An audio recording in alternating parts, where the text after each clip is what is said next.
Okay, today I'm going to show you how to make a pumpkin loaf or pumpkin bread using the quick bread method or muffin method. But we're going to start off with a few ingredients. I have 2 cups of all-purpose flour.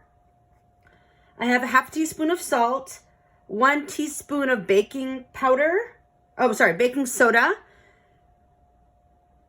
half a teaspoon of baking powder. The recipe calls for 1 teaspoon of each: cloves, cinnamon, nutmeg.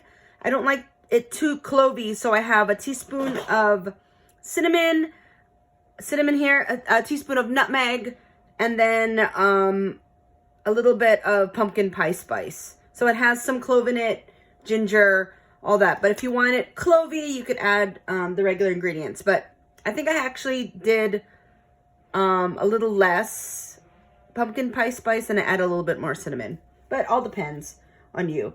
And then I have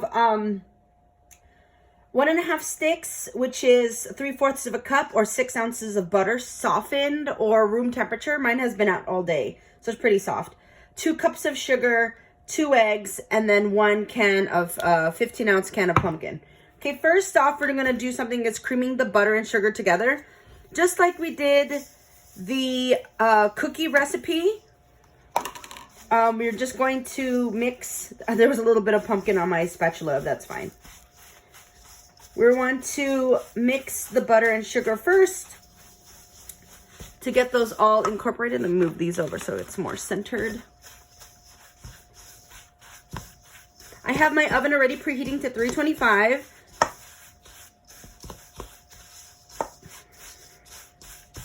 First, you want to prepare your pans, but we're going to do it opposite today because this already got started. You can also use a mixer. Better if you use a mixer for sure. This recipe makes 2 8-by-4-inch loaves. I don't have my loaf pan. I couldn't find it. So I am going to make mini loaf pans and some muffins. Okay, when we talk about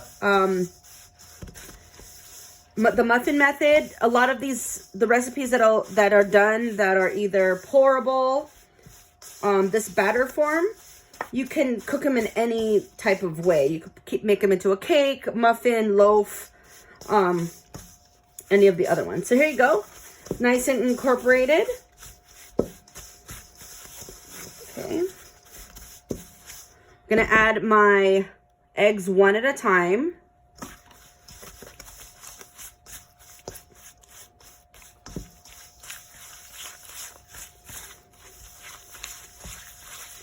Just like the cookies, you want to create an emulsification.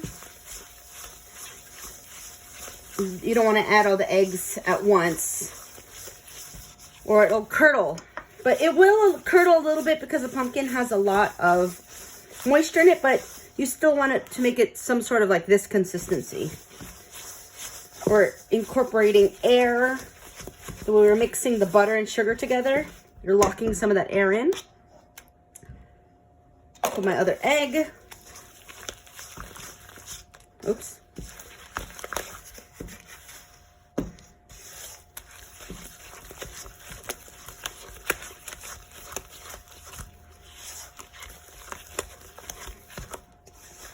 Okay.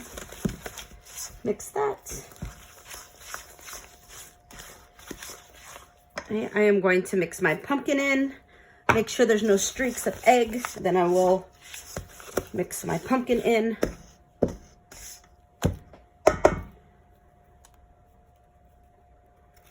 Hopefully you guys could find pumpkin in the store, but if not, we have some in the kitchen. We're gonna give you them next distribution. Ooh, shoot. It'll look curdled after this, but don't worry. Oh, and be sure not to get all everywhere. Okay, it's okay if it looks like that. The pumpkin has a lot of moisture in it, and the butter is fat, so it'll look like separated, but that's a-okay. Just make sure it doesn't slosh everywhere like I'm getting it. Just make sure it's distributed well. well enough. No big butter chunks. Okay. Very good. Then I'm going to take my dry ingredients. I'm going to sift them. Actually, with a quick bread, you always want to sift your dry ingredients just so the any lumps that are present in your flour get squashed, because if you have a lumpy flour, it's hard to dissolve them in your quick bread. So you always want to sift your dry ingredients. I'm going to sift all of them together to look at those lumps. Okay, that's good. See, then I could get rid of this stuff. Okay, now it's ready to be introduced into my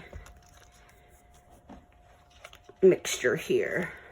So with a quick bread, I'll keep on mentioning it, you don't want to overmix it. You just want to mix it just until the flour gets dissolved.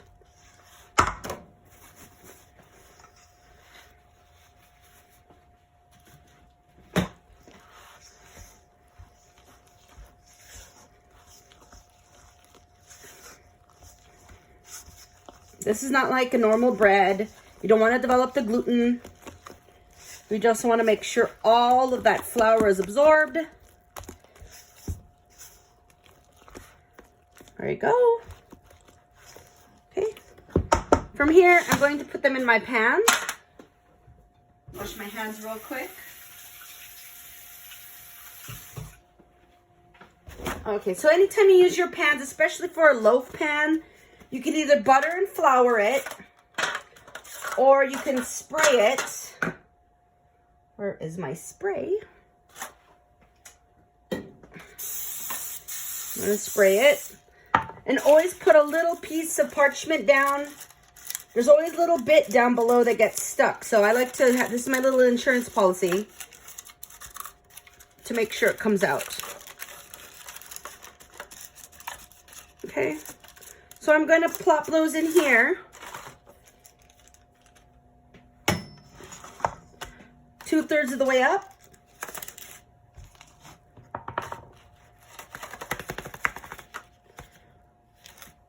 Okay, whatever's left, I'm going to put it in a muffin pan. Just so the versatility, show you the versatility of this.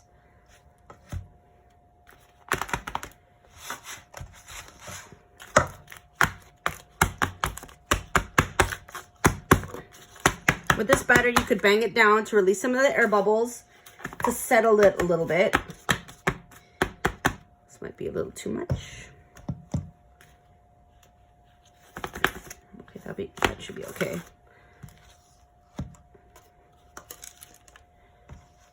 Hopefully it's not too full.